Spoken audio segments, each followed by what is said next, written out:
Groups as resembling the assemblies that have traditionally possessed the most authority, managed the most land, and controlled the most societies. Something isn't aligning. Something's been molded by societal reimaginings, and it delves further than you may envision. The Hebrew term used in Deuteronomy 7:7 for least is mi'at. It doesn't merely indicate small in quantity. It holds implications of being unimportant, disregarded, and rejected by earthly measures. It's the same base used to portray people who are sidelined, overlooked, and forced to the fringes of community. God didn't select the groups who would inherently ascend to authority through mortal frameworks. He selected the groups who would be scorned, denied, and suppressed by those exact frameworks. He picked groups who would understand what it means to demand equity, to endure under the burden of others' animosity, to know what it really means to require a redeemer. This motif flows through the whole Old Testament. Repeatedly, God picks the junior sibling over the senior, the attendant over the Lord, the herder over the monarch. He raises the humble and lowers the arrogant. He renders the first last, and the last first. But somehow in our current understanding, we've inverted this entirely. We've rendered God's elected group appear like the very assemblies that have traditionally possessed the most advantage, the most authority, the most benefit in human communities. We've converted the scriptural story into a tale that endorses current authority structures, instead of contesting them. The seer Amos grasped this idea flawlessly. In chapter 9, verse 7, he conveys a message that should unsettle every individual who believes they comprehend God's picking method. Are you not like the Ethiopians to me, O descendants of Israel, declares the Lord? Have I not elevated Israel from Egypt's land, just as I elevated the Philistines from Caphtor, and the Arameans from Kir? Read that again gradually. God likens his elected group, the Israelites, straight to the Ethiopians, not figuratively, not emblematically per some understandings. He states they are like Ethiopians to him. The Hebrew term used here is Cushim, pointing specifically to the deep-toned people of old Ethiopia, today's Sudan and Ethiopia. Experts observe this is a figurative likeness of position, not actual complexion, per references like the Anchor Yale Bible notes. This isn't a light likeness. This is God himself creating a straight parallel between his pact group and one of the deeper-toned societies known to the antique realm. The Ethiopians were renowned across the old Middle East for their profound hue. Greek chroniclers documented them. Roman authors portrayed them. Egyptian artwork showed them with clearly African traits. When God declares the Israelites are like Ethiopians to him, he's issuing a declaration about their look, their standing, and their role in the world. Though many scholars stress the standing facet, just as Ethiopians were frequently seen as outsiders, as distinct, as people who didn't match the typical picture of authority and rule in old Mediterranean communities, so too were the Israelites.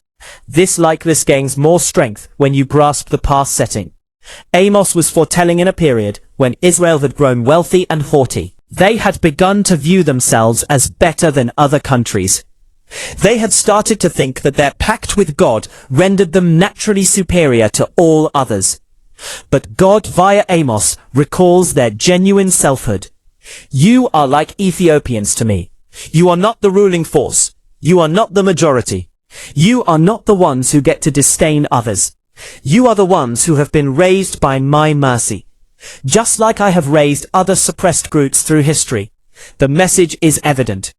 God's elected group were never intended to be the suppressors.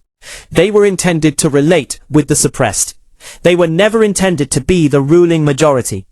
They were intended to comprehend what it means to be sidelined, uprooted, and misconstrued. Yet somehow, contemporary Christianity has fully inverted this message. Rather than viewing God's elected group as relating with the Ethiopians, with the sidelined, with the suppressed minorities of the world, we've converted them into symbols of the suppressors. We've rendered them appear like the very people who have traditionally possessed authority over others. This inversion isn't just partially wrong, It's spiritually provocative. It inverts the gospel message. Rather than God aligning with the suppressed against their suppressors, it can render God seem to endorse current systems of rule and oversight. But the scriptural writing invites us to revisit this viewpoint.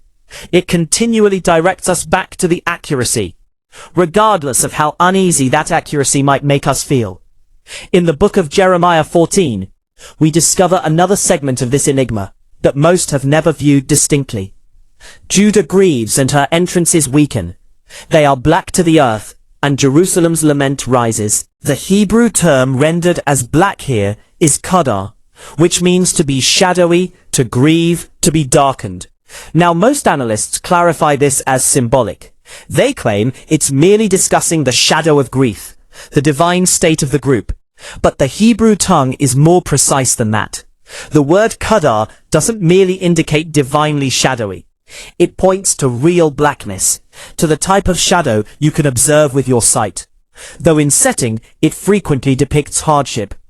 The writing is stating that when Judah grieves, when the group is in agony, they turn black to the earth. Their innate reaction to sorrow, to hardship, to suppression, is to exhibit their shadow. This implies that shadow was linked with their condition, their standard state in times of grief, not something that solely emerged during times of grief. Consider this reasonably. If someone turns black when they grieve, what hue were they initially? If shadow is their reaction to sorrow, then shadow must be linked with their innate hue, revealing through whatever situations they encountered. This pattern emerges across the Old Testament. Repeatedly, we observe mentions of the descendants of Israel showing shadow, blackness, and scorched hues in reaction to diverse situations. But these mentions have been methodically re-understood, framed, and clarified in assorted ways by analysts who provide varied opinions on the effects. In Lamentations 4, verse 8, we discover perhaps the most direct portrayal of Israelite look in the whole Bible. Their face is darker than coal. They are not recognized in the paths. Their skin sticks to their skeleton. It is dried. It has turned like wood. The Hebrew term for darker here is hashak, which means shadowy, to be or turn shadowy. But observe what the writing is likening them to.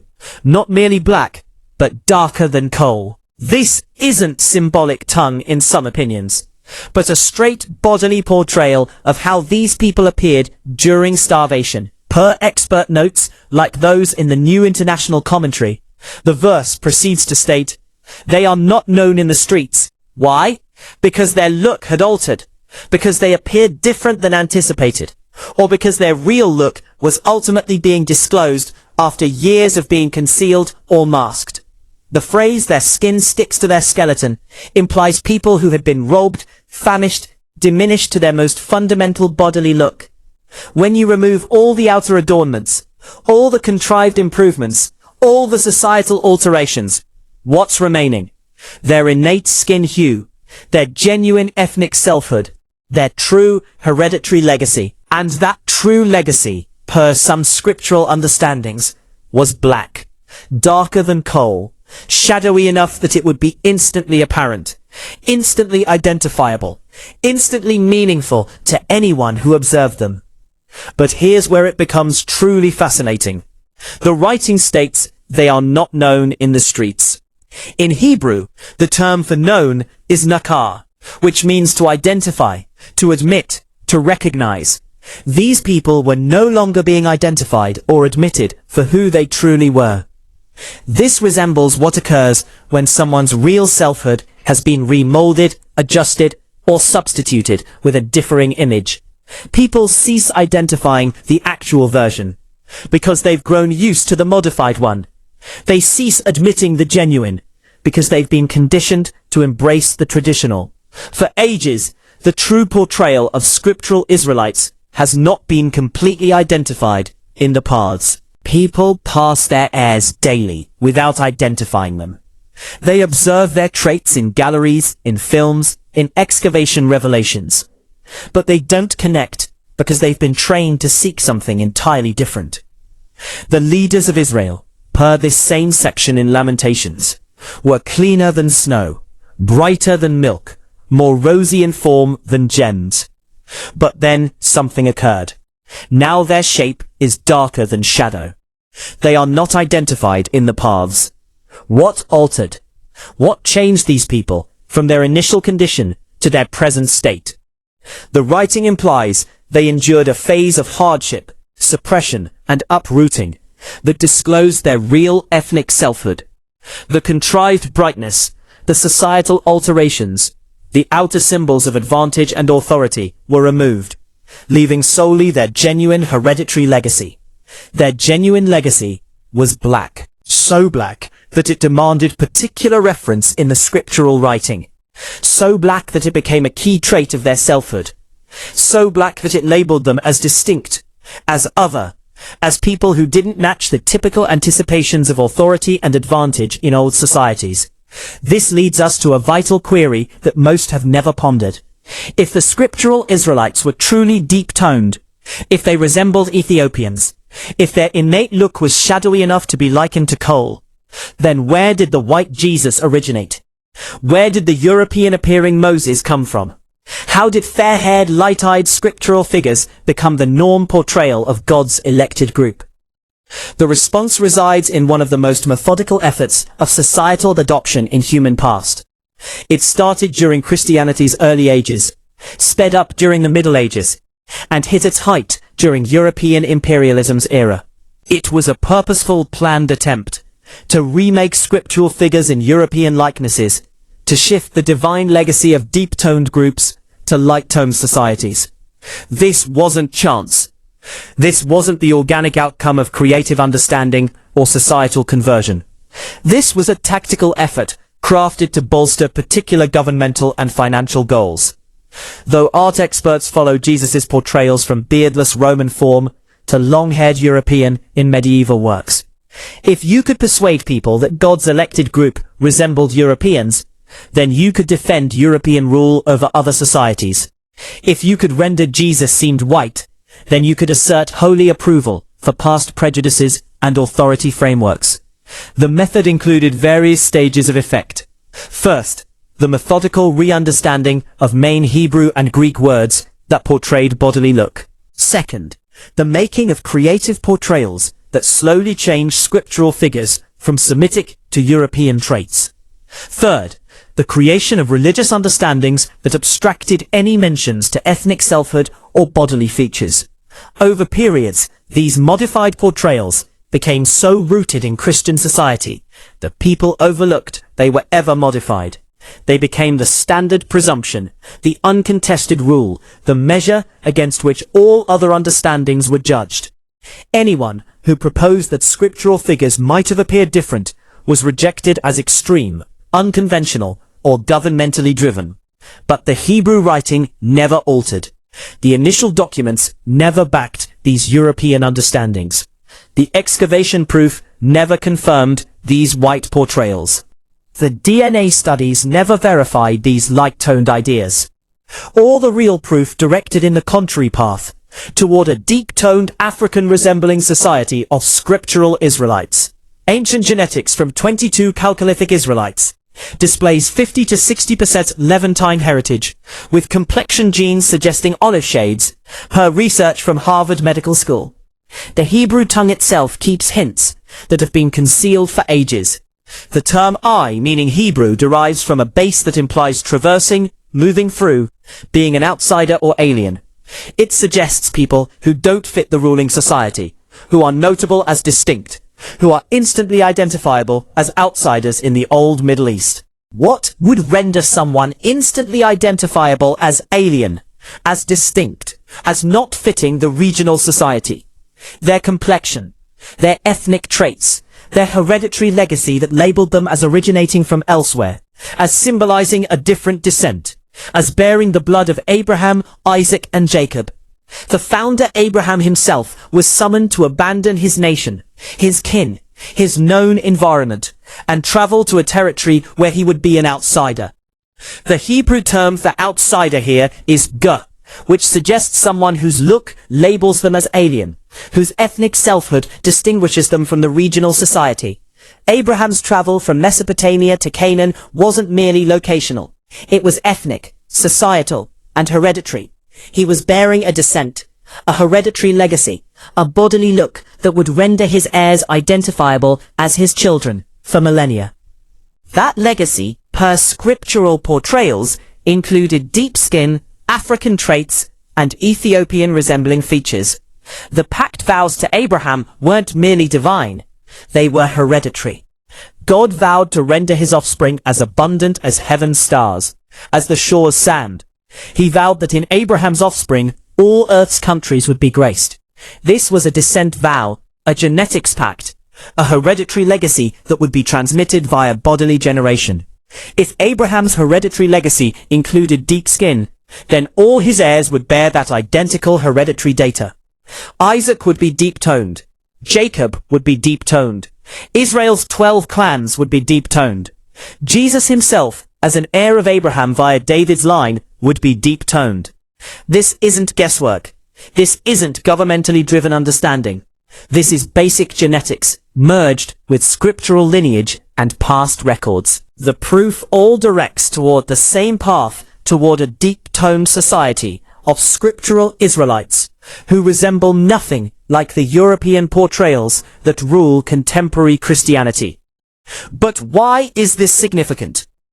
Why should modern faithful care about the complexion of old scriptural figures? Because accuracy is crucial. Because selfhood is vital. Because grasping who God truly picked aids us grasp what God truly prizes. When you recognize that God deliberately picked deep-toned groups to be his packed country, when you comprehend that Jesus himself possessed African traits, when you identify that the whole scriptural story centers on groups who resemble today's Africans and their heirs, all alters. It alters how you interpret the Bible. It alters how you grasp foretelling. It alters how you understand present occurrences. It alters how you view equity matters. It alters how you comprehend the divine conflict that has persisted for ages between accuracy and deceit, between genuine selfhood and taken legacy. The effects extend well past old past. They extend into every facet of modern Christianity, every religious debate, every equity issue, every governmental discussion. When you grasp that God's elected group were the suppressed, not the suppressors. When you recognize that Jesus related with the sidelined, not the advantaged. When you identify that scriptural foretelling concerns the renewal of dispersed, scorned groups, not the ongoing rule of already potent assemblies. All changes. This isn't about generating split between diverse ethnic assemblies. This isn't about advancing hate or bitterness between races. This is about renewing accuracy, reclaiming modified selfhood, and returning to the genuine scriptural story that has been concealed under ages of societal re-understandings. The aim isn't to remove anything from anyone. The aim is to restore what was molded, to return the scriptural legacy to its proper successors, to renew the true portrayal of God's elected group, to let Jesus appear as Jesus truly appeared, to let Moses show as Moses truly showed, to let the scriptural story express itself without European understanding or imperial screening. This renewal of accuracy benefits all's concerns. White believers gain because they ultimately get to observe the actual Jesus, the genuine scriptural figures, the true faith champions. They get to link with a God who picked the suppressed over the suppressors, who raised the humble over the strong, who aligns with equity over advantage. Deep-toned groups gain because they ultimately get to observe themselves in the scriptural story, to identify their own traits in the faith champions, to grasp that God's pact vows were issued to groups who resembled them, who endured suppression like they have endured, who understand what it means to demand equity and rescue. All groups gain because accuracy always benefits everyone better than myths. Grasping the genuine scriptural story aids everyone better understand God's call for equity, his care for the suppressed, his scheme to raise the humble and lower the arrogant. What rests concealed under ages of European understanding, will prompt a reassessment of Christianity. Can you manage this degree of change? Are you set to observe Jesus as he truly was? Are you ready to encounter Moses as he truly appeared? Can you embrace that God's elected group were deep-toned, African-traded, ethnically akin to today's assemblies that have been traditionally suppressed and sidelined? The Hebrew holy texts hold many extra mentions that back this understanding. In Song of Solomon 1:5, the loved one announces, "I am black but lovely, O daughters of Jerusalem, like Kedar's tents, like Solomon's drapes."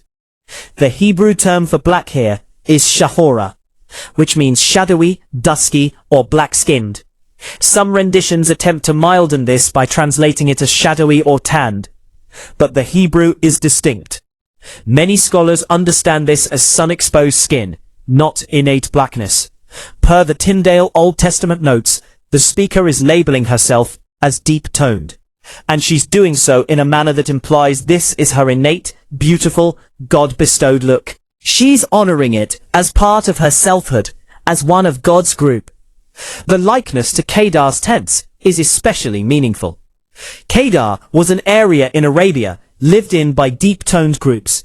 Kedar's tents were crafted from black gump fur and were renowned across the old world for their unique, shadowy look. To liken oneself to Kedar's tents was to stress shadow as a key feature. The phrase, "but lovely," discloses the bias that even old people held against deep skin. The speaker must claim that despite being black, she is still attractive, still deserving, still suitable. This implies that deep-toned people in the scriptural realm encountered bias, and bias akin to what they encounter now. But God picked these exact groups to be his packed country. He chose groups who would encounter racial bias, ethnic bias, and color-linked persecution. He picked groups who would grasp what it means to be assessed by look, rather than nature. To be rejected due to heredity rather than judged based on worth. This motif persists across the scriptural story. Joseph, when sold into bondage in Egypt, was able to merge with the Egyptian society so fully that his own siblings didn't identify him when they arrived to purchase food during the starvation. How could a Hebrew merge flawlessly with Egyptians if there was a major difference in complexion or ethnic traits? The response is clear. There wasn't a major difference. Joseph appeared Egyptian because he was hereditarily akin to Egyptians. He possessed deep skin, African traits, and ethnic features that permitted him to pass as a local Egyptian, even to people who knew him closely. Old Egyptians, per their own artwork, their own scripts, and current genetic study of preserved bodies, were mainly deep-toned. They showed themselves with profound hues in their burial artworks. They portrayed themselves using words that stressed their African legacy. They viewed themselves as part of Africa's continent, not apart from it. Egyptian burial art displays Semites with reddish-brown skin, brighter than Egyptians, per past records from Beni Hassan burials.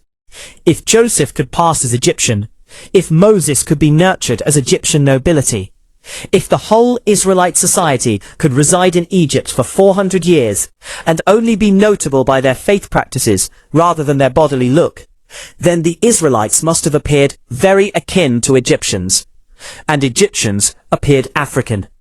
They possessed deep skin, wide traits, and hereditary legacy that connected them to sub-Saharan African societies. Current genetic research of old Egyptian remains regularly display African hereditary indicators, not European or Middle Eastern ones. The Book of Numbers 12 offers another key piece of proof that most overlook. Miriam and Aaron talked against Moses due to the Ethiopian female whom he had wed.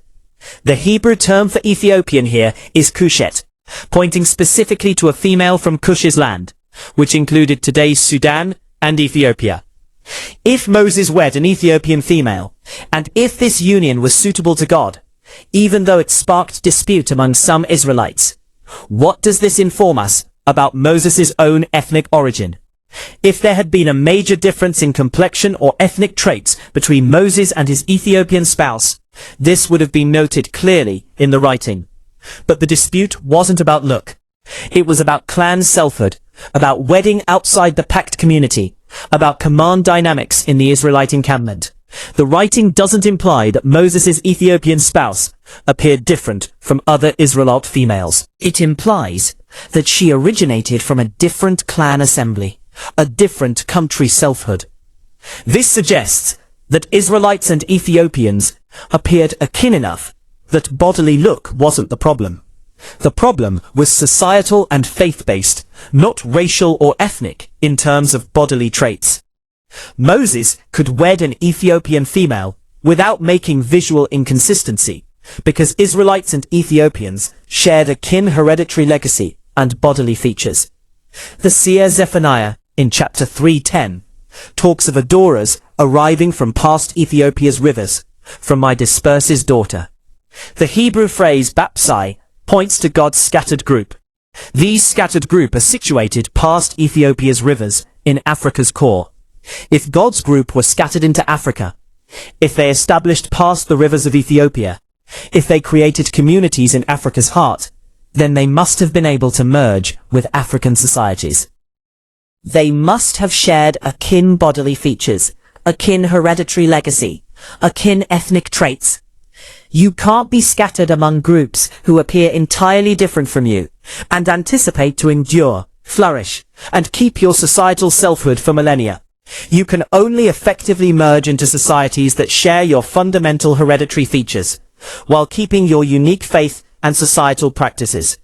The scriptural proof for deep-toned Israelites isn't restricted to a few separate lines. It flows through the whole Old and New Testaments. It emerges in descents, in seer visions, in past stories, in poetic portrayals, in law codes, and in savior foretellings. Jesus himself, per the book of Revelation, is portrayed with very precise bodily features that oppose European creative portrayals. His head and his locks were white like fleece, and his sight were as fire's flame, and his feet akin to refined brass, as if burned in an oven.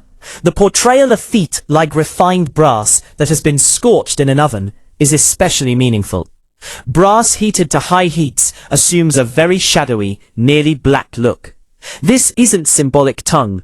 This is a precise bodily portrayal of complexion that resembles shadowy, scorched metal. The likeness of locks to fleece is also disclosing. Fleece has a precise feel, a specific look that doesn't match straight European hair. It matches the closely curled, thickly gathered hair feel that's typical of African societies. The portrayal implies locks that resemble sheep's fleece, which has a clearly kinky, spiraled look. These bodily portrayals of the exalted Christ match the ethnic features of old Semitic groups who were hereditarily akin to African societies. They don't match European traits, European hair feels, or European skin shades. Art experts follow Jesus' portrayals from beardless Roman form to long-haired European. The disciple Paul's scripting to diverse assemblies across the Roman realm issues several mentions that imply the ethnic selfhood of early Christian groups. In his message to the Galatians, he talks of being persecuted for Christ's cross, of carrying in his form the Lord's marks. Paul's persecution wasn't merely faith-based, it was ethnic. He encountered bias because he appeared like a Jew.